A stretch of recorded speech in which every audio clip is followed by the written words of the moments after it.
Shalom, I'm Rabbi Michael Panitz. I'm speaking to you from the pulpit of Temple Israel of Norfolk, Virginia. It's January 27th, 2021.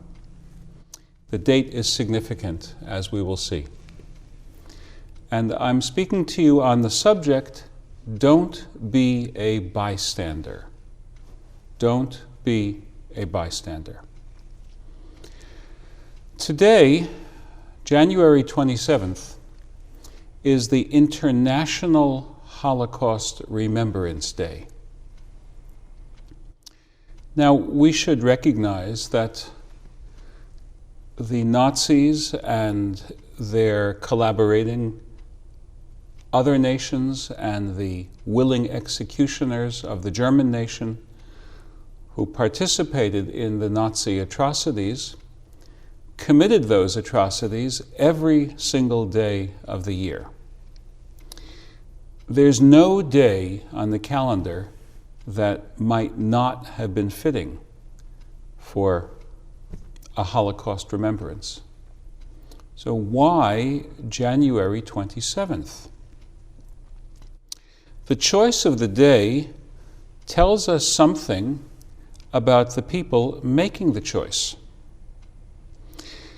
January 27th was not the date originally created or set aside in the State of Israel.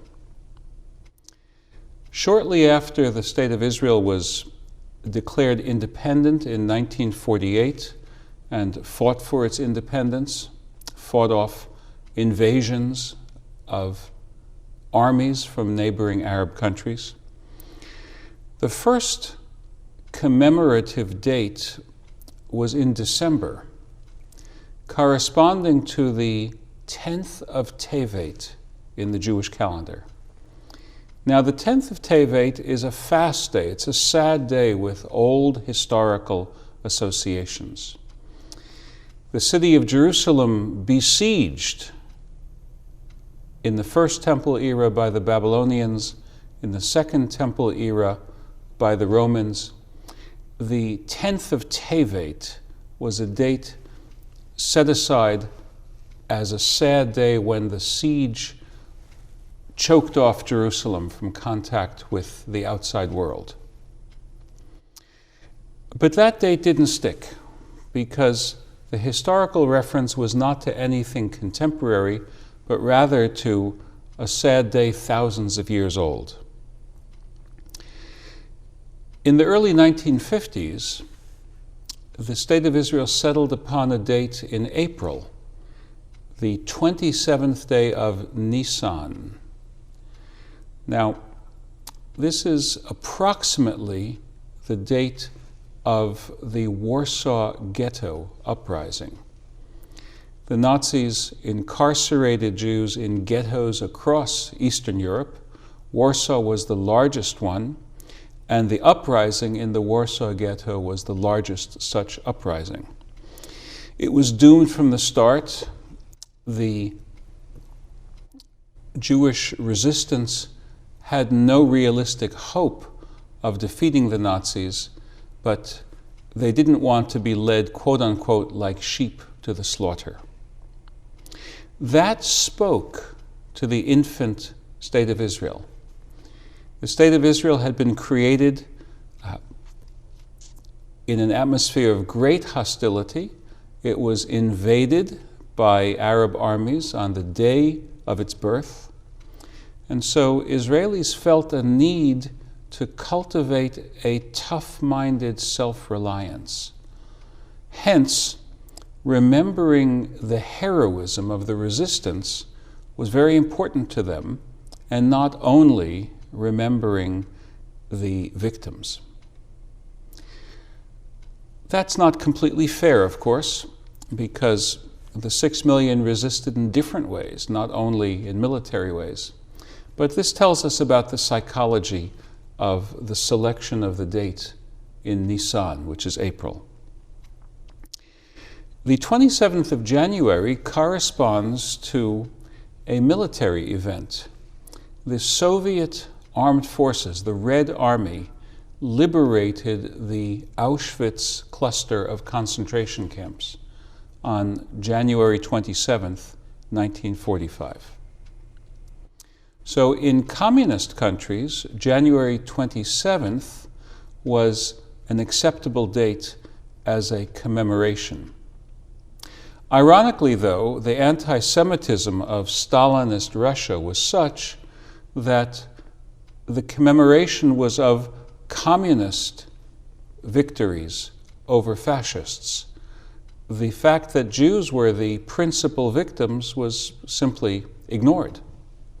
But the date stuck, January 27th, and other European countries began to emulate it. In 2005, the American Congressman Tom Lantos, himself a Holocaust survivor, a Hungarian Jewish Holocaust survivor who made it to America, elected to Congress from California in 1980, a champion of human rights across the globe.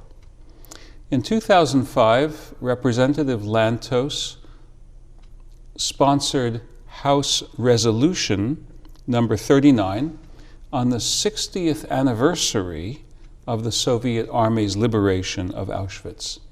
And so January 27th became a date on the American calendar of remembrance as well. And that same year, the United Nations adopted January 27th.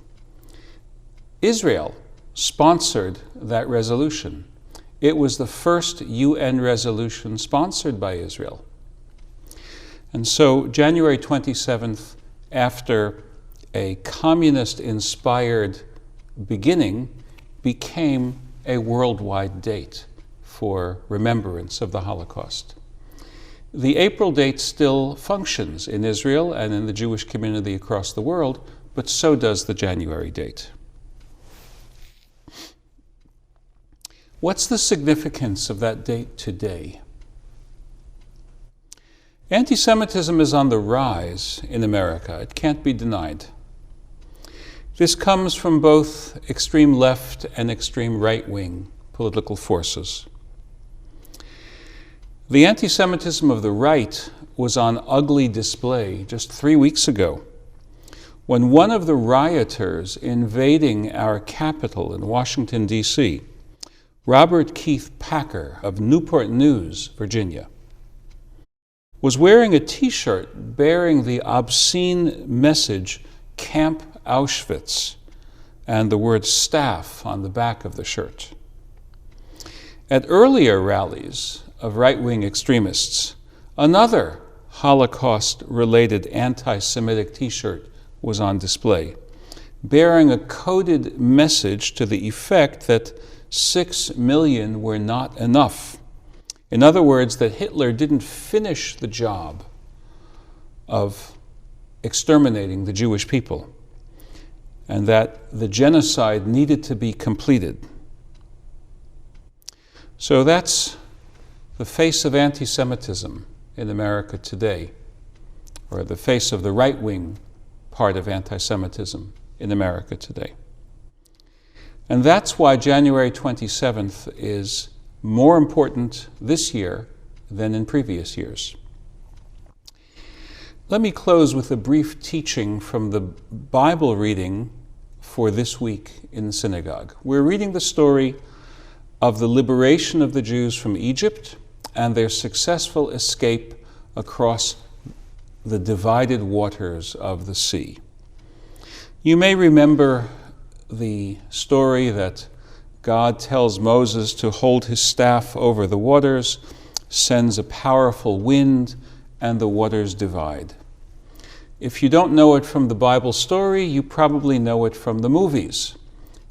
Cecil B. DeMille, The Ten Commandments, the silent version of 1923, or the Technicolor talkie of 1956, and many other retellings as well, give us essentially this visual image of walls of water, as if the water had become polymerized into two standing walls. Although, by the way, in the most recent retelling, that's not the case. The most recent retelling, Ridley Scott's 2014 movie, has the wall of water being a moving tsunami. But the classic image is the walls of water. This comes from the Bible. In chapter 14 of the book of Exodus, it says, V'hamayim lahem choma, miyaminam umismolam.